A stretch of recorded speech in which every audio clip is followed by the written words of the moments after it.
O ministro da Defesa, José Múcio, vem conversando com o presidente Lula sobre a sua eminente saída frente à pasta. Vai deixar de ser ministro.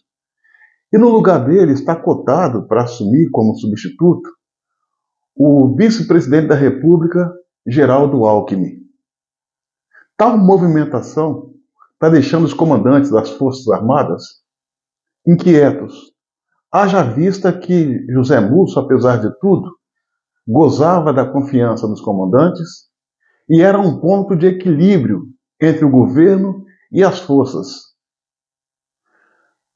Essa possível mudança está trazendo insatisfação para os comandantes que acreditam que, ao botar Geraldo Alckmin, um político viciado de carreira, como comandante, como ministro das Forças Armadas Brasileiras, isso pode comprometer o trabalho técnico, pois, sendo Alckmin um indivíduo 100% político, pode contaminar a essência das Forças Armadas. Olha, senhoras e senhores, os comandantes das Forças Armadas acreditam com isso que o Lula está fazendo este movimento até para enfraquecer e humilhar ainda mais as Forças Armadas. Os comandantes pensam que esse é o objetivo. Eu teria quase 100% de certeza. Os governos de esquerda, em especial o PT, nunca teve apreço e respeito pelas Forças Armadas. Sempre tratou as Forças Armadas com ódio gratuito. É pena que esses comandantes não viram isso lá atrás, insistirem em acreditar que agora, com Lula, seria diferente. Não foi, não é e jamais será. A circunstância nos leva a crer que o Lula quer sim enfraquecer e humilhar as Forças Armadas cada vez mais. E que isso faz parte de um processo de vingança contra as instituições brasileiras. E que está funcionando com maestria. Olha, é bem verdade. O ministro Zé Múcio, ele é um camarada respeitoso, é um camarada polido, fez o que pôde enquanto esteve à frente da pasta, eu falo esteve porque já acredito que já no início do ano já não vai estar mais como ministro. Contudo, por mais que ele se esforçasse, o governo Lula sempre fez de tudo para enfraquecer as Forças Armadas. Tanto é que, ao longo desses últimos 10 anos, 5.000 militares das 3 forças pediram baixa.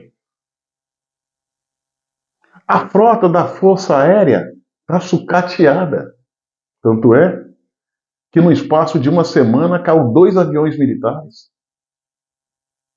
Os treinamentos não podem ser realizados porque falta combustível, falta alimento e aeronaves adequadas. Os recrutas estão sendo liberados cedo para ir para casa porque não tem comida nos quartéis, não tem gasolina. Chegaram-se ao ponto em falar de vender quartéis. Vender quartéis para fazer caixa para pagar as dívidas das Forças Armadas. Em algumas repartições militares das forças, está proibido o uso de elevador como forma de economizar energia. Ou seja, é ou não é uma tentativa clara e indiscutível de humilhar e enfraquecer as Forças Armadas? Esse é o PT, esse é a esquerda, essa é a cartilha comunista a qual Lula reza. Tem ojeriza e ódio gratuito pelas Forças Armadas.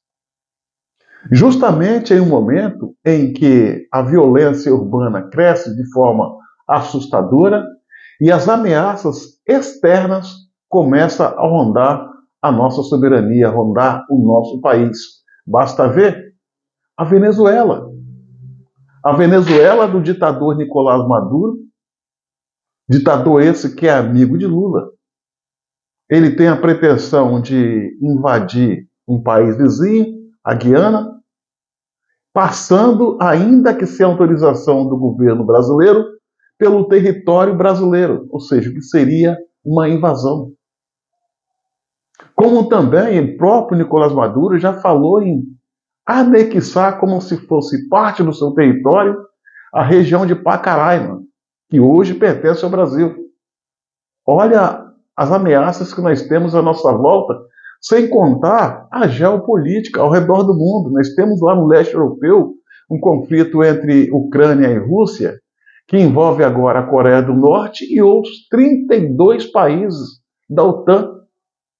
Aí nós vamos para a Ásia, a ameaça constante da China invadir Taiwan, e temos agora o Japão se armando até os dentes como forma de se defender, e é um direito de se defender. A Europa em frangalhos. Então, senhoras e senhores, no momento em que a gente mais precisa das Forças Armadas, fortalecida com a moral elevada, o presidente Lula, de maldade e na clara lesão à pátria, faz de tudo para botar as Forças Armadas de quatro. Aí, para todo mundo ver. Hoje nós temos uma tropa de cabeça baixa. E olha que o Brasil tem riquezas naturais que outros países não têm. Riquezas essas que são cobiçadas pelas potências mundiais. Potências essas que, se falar vou invadir e vou tomar, as Forças Armadas nada podem fazer porque não têm as condições para salvaguardar a nossa soberania e garantir a nossa segurança. Tudo isso é muito preocupante. Os comandantes das Forças Armadas poderiam evitar essa humilhação. Sob o pretexto de disciplina e hierarquia, não se justifica ser frouxo e covarde. Se hoje as Forças Armadas estão sendo humilhadas e colocadas de quatro, são graças a esses comandantes, mas muito em especial os comandantes gerais das três forças, Marinha, Exército e Aeronáutica. Em especial, o comandante do Exército Brasileiro, cujo o histórico é assustador e se revela uma pessoa, como ele mesmo diz, obediente ao ministro do Supremo Tribunal Federal. Então, toda essa coisa, esse caldeirão de coisa ruim, faz envergonhar, enfraquecer e humilhar as nossas Forças Armadas. Os comandantes não poderiam alegar que não sabia que esse seria o resultado. A história está aí para todo mundo ver. Se chegamos a esse ponto, não foi por falta de aviso. Minha mãe tem um ditado que diz o seguinte: quem muito se abaixa, mostra os fundos.